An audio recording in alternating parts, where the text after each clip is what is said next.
નાના ભાઈની જે સગાઈ કરી હતી ને જે છોકરી સાથે એની જોડે વાતો કરતો, લવ યુ બવ યુ કરતો ને મળવા જતો ને બધું. તો મેં દેવ પગલીને કીધું તું કે આ એક તો કિંજલ દવે આને ભાઈ માને છે, આટલું રાખે છે બરાબર, અને આવડો આ એની જ ભાઈની ભાભી હારે લવ યુ દીકું પીકું કરતો તો, મળવા જતો તો, જે બાયડી ભાગી ગઈ બીજાને લઈને. કિંજલ દવેના ભાઈ છે હે, મેં કેવડાવ્યું હતું પણ મારી વાત ત્યારે ન માની એટલે મને ગુસ્સો આવ્યો હતો. એટલા માટે મેં કીધું કે જ્યારે કીર્તિ પટેલ બોલતી હતી, જ્યારે કિંજલ દવેની સગાઈ તૂટી ત્યારે મેં લાઈવ કર્યું હતું ને એનું કારણ આ હતું કે મેં કેવડાવ્યું હતું કે ભાઈ આવું આવું છે, ધ્યાન રાખજો કે આવું આ વ્યક્તિ આની હારે ચાલુ છે અને તમારું નામ ન ડૂબે. જોઈ લો મિત્રો, કિંજલ દવે અને ખજૂરભાઈ વિશે શું બોલી રહી છે કીર્તિ પટેલ. શું કીર્તિ પટેલ બોલી રહી છે તે સાચી વાત છે? ચાલો આપણે વિડીયોને વિસ્તારથી જાણીએ. વિડીયોને અંત સુધી જોવાનું પણ ભૂલતા નહીં. હમણાં જ તમારા પર મિત્રો આ વિડીયો દેખાડવામાં આવશે અને મિત્રો આ વિડીયોમાં કિંજલ દવે અને ખજૂરભાઈ વિશેની સાચી હકીકત પણ જાણવા મળશે, તો વિડીયોને પૂરો જોવાનું પણ ભૂલતા નહીં. અને મિત્રો આ વિડીયો પણ સોશિયલ મીડિયામાં ખૂબ જ સરસામાં મુકાય છે, તો વિડીયોને પૂરો જોવાનું પણ ભૂલતા નહીં અને જાજા જણા સુધી શેર કરવાનું પણ ભૂલતા નહીં. અને મિત્રો તમને ખબર જ હશે કે કિંજલ દવેને એમના થોડાક સમય પહેલા સગાઈ તૂટેલી છે અને કિંજલ દવે કેવા ડિપ્રેશનમાં હશે તમને ખબર જ હશે. વિડીયોને પૂરો જોવાનું પણ ભૂલતા નહીં અને કિંજલ દવે બેન માટે શું સીન થયા છે તે પણ આ વિડીયોમાં જોવા મળવાના છે, તો વિડીયોને પૂરો જોવાનું પણ ભૂલતા નહીં. અને મિત્રો કિંજલ દવે અને ખજૂરભાઈ વિશે કીર્તિ પટેલ એવું લાઈવ વિડીયોમાં બોલે છે કે તમે સાંભળશો તો તમારા કાનના પડદા પર ફાટી જવાના છે, તો વિડીયોને પૂરો જોવાનું પણ ભૂલતા નહીં. અને મિત્રો કિંજલ દવે કીર્તિ પટેલથી કંડાઈ અને કેસ કરવાનું પણ ફાઇનલ કર્યું છે, તે પણ સોશિયલ મીડિયામાં વિડીયો આવ્યા છે, તો વિડીયોને પૂરો જોવાનું ભૂલતા નહીં. મિત્રો વિડીયોમાં સાચી જાણકારી પણ મળવાની છે. અને મિત્રો ખજૂરભાઈ અને કિંજલ દવે માથે કીર્તિ પટેલ કેવા આરોપ લગાવી રહી છે તમે સાંભળશો તો તમારા પગ નીચેથી જમીન ખસકી જવાની છે. વિડીયોને પૂરો જોવાનું પણ ભૂલતા નહીં અને ચેનલમાં નવા હોય તો લાઈક, સબસ્ક્રાઇબ અને બેલ આઇકન બટન તો દબાવી દેજો, તેથી તમારે પાવા અનોખા અને જાણકારીવાળા વિડીયો ડેલી જોવા મળે. અને મિત્રો કિંજલ દવે અને ખજૂરભાઈ કેવા ફોટા પાડીને રહી છે તે આ વિડીયોમાં તમે જોવા મળે છે, તો વિડીયોને પૂરો જોવાનું ભૂલતા નહીં અને ચેનલ સબસ્ક્રાઇબ કરવાનું પણ ભૂલતા નહીં. તો હવે લાઈવ વિડીયોમાં કીર્તિ પટેલ શું બોલી રહી છે તમે જોઈ લ્યો. કિંજલ દવેને કેવડાવ્યું તું દેવ પગલી જોડે કે આ ભંગાર રહ્યો ને ભંગાર, કિંજલ દવેના નાના ભાઈની જે સગાઈ કરી હતી ને જે છોકરી સાથે એની જોડે વાતો કરતો, લવ યુ બવ યુ કરતો ને મળવા જતો ને બધું. તો મેં દેવ પગલીને કીધું તું કે આ એક તો કિંજલ દવે આને ભાઈ માને છે, આટલું રાખે છે બરાબર, અને આવડો આ એની જ ભાઈની ભાભી હારે લવ યુ દીકું પીકું કરતો તો, મળવા જતો તો, જે બાયડી ભાગી ગઈ બીજાને લઈને.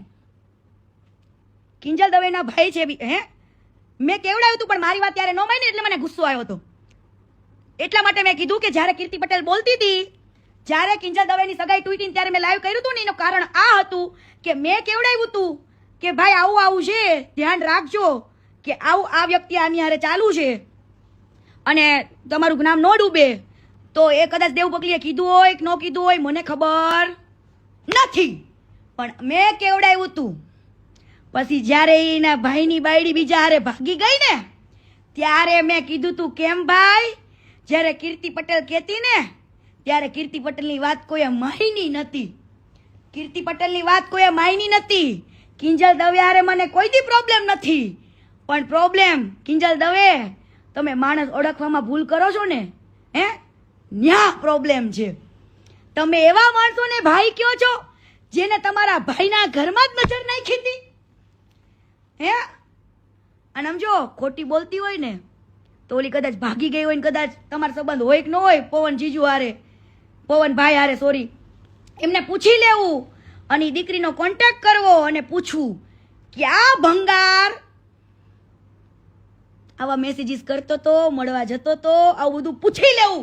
એ હું લાઈવમાં છાતી ઠોકીને ઠાકરને વચ્ચે રાખીને કહું છું અને બે ધડક કેવડાવ્યું હતું કે ચેતી જજો, આ ભંગાર છે, આ ભંગાર છે, ભગવાન નથી, ભગવાન નથી. અને કીર્તિ પટેલે રાડો પાડીને તમને કીધું ને એનો તમે કોઈ દી વિશ્વાસ કર્યો નથી, પણ એક દિવસ એવો આવશે કે તમારે માનવું ને માનવું જ પડશે, માનવું જ પડશે. તમને એમ હશે મને હવે લાઈવમાં આવડી ગયું ને, પેલા હું ગાળો બોલી આ તે કરતી એટલે લોકોને બિચારા સાંભળતા નતા.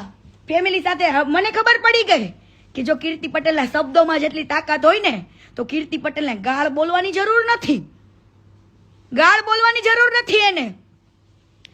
પણ હું કહું છું જેને તમે ભંગાર માનો છો, સોરી જેને તમે ભગવાન માનો છો એ ભગવાન નહીં, ભંગાર માણસ છે, ભંગાર. અને લખવું અહીંયા લખી લેજો. આ માણસે વિધિ ભાભી જોડે તો ગદ્દારી કરી, બિચારીને રાતોરાત પાટવીએ મારીને ગાડી મૂકી, ખોટું કર્યું એ વ્યક્તિ સાથે. હે, તને આવો રોગ છે, તને થાઇરોઇડ છે, તને બીપી ઘટી જાય છે, આવા બહાના કાઢ્યા. વિધિ ભાભીને છોડવા માટે આ ભાઈનું બહાનું કયું? જે માણસ આટલી બધી મોટી સેવા કરતો હોય ઈ કદાચ એની બાયડીને કેન્સર હોય ને તોય સેવા કરી લે ને, એને ભાઈડો કહેવાય, મરદ કહેવાય ને, સાચો પ્રેમ કર્યો કહેવાય. જે માણસ એની બાયડીને એમ કે તને લો બીપી ઘટી જાય છે, તને કદાચ ડાયાબિટીસ છે, તને થાઇરોઇડ છે, આવું કહીને બચારીને કાઢી મૂકી. આ ભંગારે એને કાઢી મૂકી. અને એને નિહાકા તો લાગશે ને લાગશે. લખી લેજે ભંગાર, તું લખી લેજે ને. હવે તારા કરતું જ ભરાઈ ગયા છે. કાલે હું બીજા ટોપિક સાથે આવીશ અને બધું કહીશ. ભંગાર યાદ રાખજે. હજુ મારી ટોપિક તો બાકી છે આખો. ઈ પ્રૂફ સાથે આવશે, પ્રૂફ સાથે આવશે ને પ્રૂફ સાથે આવશે. ભંગાર. બીજી વસ્તુ, માની લ્યો કે આ વ્યક્તિ એવું કે આ વ્યક્તિનું અમેરિકામાંથી લાઈવ થયું હતું, યાદ છે કોઈને? લોકોને ખબર ન પડી. બાકી અમેરિકાથી એક જૈન છે, એને 11 લાખ રૂપિયા દાન આપ્યા હતા, દાન કરવા માટે. જે લાઈવ પનોડી અને બધાએ કર્યું હતું, કોઈ ધ્યાન ના દીધું એ લાઈવ ને. જે વ્યક્તિએ દાન આપ્યા હતા 11 લાખ રૂપિયા, એ વ્યક્તિએ લાઈવ કર્યું પણ પબ્લિકે ધ્યાન ન દીધું. કેમ ભાઈ? ત્યારે એટલો વિડીયો વાયરલ ન થયો. હે, ત્યારે મેં કીધું તું. કેમ ભાઈ? અને જેટલા સમજો કીર્તિ પટેલ મળીને એને મેં એક ચેલેન્જ તો આપી હતી, કીધું તું વેટ એન્ડ વોચ. રાજો, વેટ એન્ડ વોચ. બધાની આંખો આજ નહીં તો કાલ ખુલશે ને ખુલશે. હવે કાલે તમ તારી ઘણા બધા એવા લોકો છે, એવા સંતો છે કે જેને આની પાસે મદદ માંગી હોય અને એનો ભાઈ જે બાલો રહ્યો ને, ઈ બાલો ફોન ઉપાડે અને એક્ટર છે, અલગ ભાષામાં વાત કરે, અલગ અવાજ કાઢીને હલો કે ખજૂરભાઈનો ભાણો બોલું. અરે ખજૂરભાઈ બીજી છે, ખજૂરભાઈ કામમાં છે. હા ભાઈ, તમને કહી દઈશ. અને પછી કહી જ દઈશ. પછી માણસ 100 કોલ કરે ને તો ફોન ન ઉપાડે. એવા ઘણા લોકોએ મને વિડીયો બનાવીને સેન્ડ કર્યા છે કે કીર્તિબેન ખજૂરભાઈને કહો ને અમારે જરૂર. અને એવા લોકો કે જેને હકીકતે જરૂર હોય, એવા લોકોને નહીં. પણ આ લોકો બિઝનેસ ચલાવે છે, બિઝનેસ. હું તમને કહું કેવો બિઝનેસ. હવે ઘર બનાવવા માટે પહેલા તો કાને 10 લાખ રૂપિયાના પોતાના વાપરીને કરોડો રૂપિયા કમાઈ લીધા, લાખો રૂપિયા કમાઈ લીધા. પછી રેતી સેવાના નામે આવે, ઓછા પૈસામાં આવે. સિમેન્ટ સેવાના નામે આવે, ઓછા પૈસાના નામે આવે. ઘર બનાવવા માટે કડિયા સેવાના નામે આવે. આખા ગામના છોકરા એનો પરસેવો વહેઈને ઘરમાં મદદ કરે ને, ક્યારે એને કોઈએ નથી કીધું કે તમે પણ ભગવાન સમાન છો, તમે પણ આ ઘરના ભાગીદાર છો, તમે પણ નિમિત્ત છો. આવું કોઈ જ દીકરાને નથી કીધું. હરેક ગામમાં લોકોએ પરસેવા વહ્યા છે ને, એક ઈટે એના પરસેવો રેડો છે. પણ આ બંને ભાઈઓ એવું રીતના કરે, આખા લગર વગર થઈ જાય. કેવા? પબ્લિકના દિલ જીતવા માટે દાઢી વધારશે. શું કરશે? દાઢી વધારશે.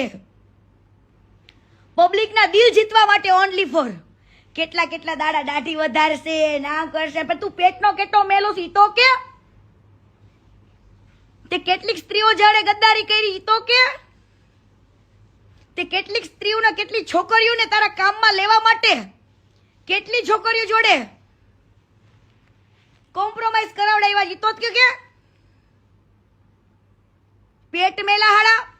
હવે મેં તમને વાત કરી દીધી ને કે રેતી, ઈટો, કપચી એ બધું સેવાના નામે ઓછા ભાવમાં આવે. કડિયા કામે બિચારા કડિયા ઈતે એક સેવા ભાવી રૂપિયા આવે. હે કોઈ દી કળિયાને કોઈ નથી કીધું, કોઈ દી જે કપચી આપે રેતી આપે ને એને તમને નથી કીધું કે તમે દાતાર છો, દાનવી છો, દાનેશ્વર છો, એવું તમે કોઈ દી નથી કીધું, કોઈને પણ નથી કીધું. પણ આ ભંગારને તમે ભગવાન બનાવ્યો અને ઈ ભંગાર એવા લોકોનું જ ઘર બનાવે કે જે આમ એવું ઘર હોય એવા ઘરનું શૂટિંગ કરશે, વિડીયો બનાવશે અને પછી યુટ્યુબમાં મૂકશે. હવે એક ઘરની કિંમત એમ કે છે ને, એક ઘરનો ખર્ચો હું 10 લાખ રૂપિયા કરું છું. કાઢું જ કોટેશન જે રીતનું ઈ ઘર બનાવે ને ઈ 4.5 લાખ રૂપિયામાં રેડી થાય. રેતી સસ્તા ભાવે આવે છે, સિમેન્ટ એ હાવ મફતના ભાવે જ દે છે આને, સેવાના નામથી નથી. તે એને ત્યાં કામ કરે ને બધા છોકરા તો ગામના હોય છે બિચારા, બરાબર. કળિયા લોકો તે સેવાના નામે જે આપે ને, ખજૂરભાઈ એમ કે તમે જે આપો એ લઈ લેશું, એવી રીતના આવે છે. 4.5 લાખ રૂપિયામાં ઘર રેડી કરે